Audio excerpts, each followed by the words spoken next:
How's it going, everyone? My name is Mr. Boss for the win, and welcome to MAGMA in Japan. I don't know how to pronounce that city or wherever it's in. Anyways, we're going to be looking at some spots and some helpful locations on this map, and then we're going to be jumping to Studio to look at some of the same things. So, if you spawn on this side, I'm forgetting what the actual name of the company you're with on this side. Anyways, so you're going to want to run to the right, and when you get to the right, you're going to look at this long, like, underpass bridge right here, and there are a few spots that are very helpful. This green trash can be useful, but it leaves you very exposed. Same with this one right here. You can hop on these cars. These are better to be used with an assault rifle. Don't fall into that lava. It is very dangerous. But at the last case scenario, it does give you a bit of a better line of sight, basically. What I'm really looking at in this side is really on this area right here. You climb on these mossy rocks and then jump over to this little car with this little traffic barricade. Now, if you're up here with an assault rifle, LMG, or sniper rifle, this can be very useful as well. Submachine guns aren't the best because the only lines of sight you're going to be encountering are very long ones, so still some cool places over there.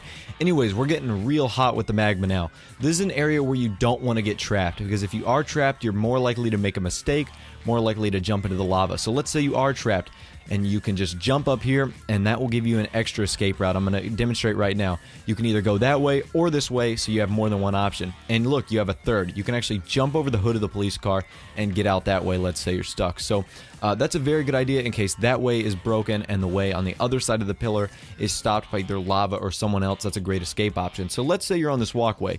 If you want to get to the other side without jumping through the lava, you know, you're going to have to do what I think is a dolphin dive. So you saw I jump right there, and I actually hit my head, and I fell in the water. I do a dolphin dive, and I'm actually okay. Now, you could easily walk around, but you never know what's on that path. Could be a bouncing Betty, could be a shock charge, you might be out of EMP grenades, so you never know when that would be useful. So, one more thing I actually want to look at right here is this ledge. I'm going to turn around right now. This ledge actually gives you almost a fourth option in case that way is closed and in case this way is closed as well. So you can just run up to the wall, jump, and you're good to go.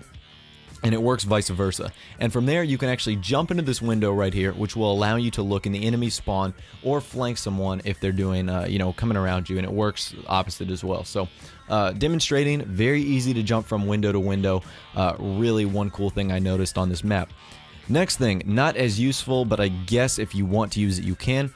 You can walk out here and you can go into the train. That one is fairly obvious. The other one is jumping on this sign that has sunken into the lava. Now, once you're here, this is as far as you can go. What you choose to do out here, I don't know. I don't think it's very productive. I don't think it has much of a use.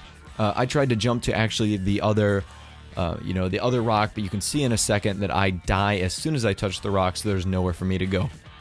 So kind of disappointing that you can't do anything out there, but it does make sense. So it's a good chunk of the map that isn't used, and you know, who knows if that will be you know, a route that someone decides to take. Who knows if I you know, gave someone a great idea to go hop on a yard sign.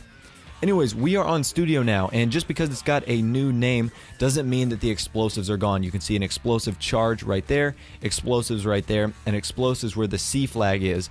Now, if you turn a blind eye, these can go hidden, but if you use a correct shotgun blast or explosive, anyone capping the C flag is done. And what's different about these is these will blow up instantly, unlike the Black Ops 1 ones where it was actual vehicles there and you had to put multiple shots or a grenade on it. These will blow up if you hit the red barrels with any bullet, like a shotgun, SMG rounds, assault rifle rounds. So yeah, that is very convenient. Now, I know some of these are going to be obvious because you've seen them before, but still, if in case this Black Ops 2 is your first Call of Duty, these are some very cool spots you can use. One is climbing up the hay bale on that side, and on the other side, you can climb up these little boxes on the C+ sign, and once you're up there, you can shoot out the window, and you're able to enter the same place, the high garage, basically what I call it. And if you walk across the same beam, you can get in a little cool area over here, which will provide a little bit of cover. Now, one cool thing I noticed is if you go up into the guard tower, you actually have an escape route other than out the back and down the ladder. Now, if you want to get into this castle over here, what you want to do is jump on the ledge and run and jump and press A as soon as you're landing.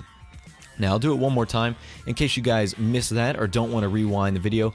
Obviously, you're climbing up the ladder, you're getting shot at, you want to get out of here. What do? You run and jump towards the castle, hold A when you jump, and you'll land. And that's a really good escape route right there, one that I've noticed works really nicely. Another set of explosives right here. Obviously, we've seen those before, but just to make you aware.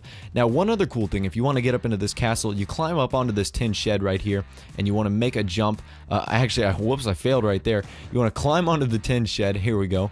And then you want to jump, and there you go. And you're going to be up on the top of wood up here. What I used to call wood, but is now castle, I guess. So another quick thing right here, this is probably the last thing I'm going to look at, is you can actually jump over this. I didn't know it because it was a fence in Black Ops 1 and I didn't think to jump over it. Anyways, that could give you a cool line of sight that you might not notice and something that I think is fairly interesting. So if you guys do like this video, I would really appreciate you guys leaving a thumbs up on the video. And if you are a new subscriber, please, I would encourage you to subscribe on the daily. One last thing I want to look at. In Black Ops 1, that car would have exploded. And it looks like the explosives have been moved to a new place because in Black Ops 1, you could shoot the car strategically like this and kill anyone on the ground. And that car does not contain any explosives, but they have been moved to a new location, as you can see right there. Now, no one gets to camp in this little corner right here, prone, because I will get you out with an explosive barrel charge. So, anyways, like I said, guys, like and favorite, do all those great things. Subscribe if you're new. Thanks for watching the video. New videos on the daily. I'll talk to you later. Have a nice day. And, of course, we'll see you guys in the next episode.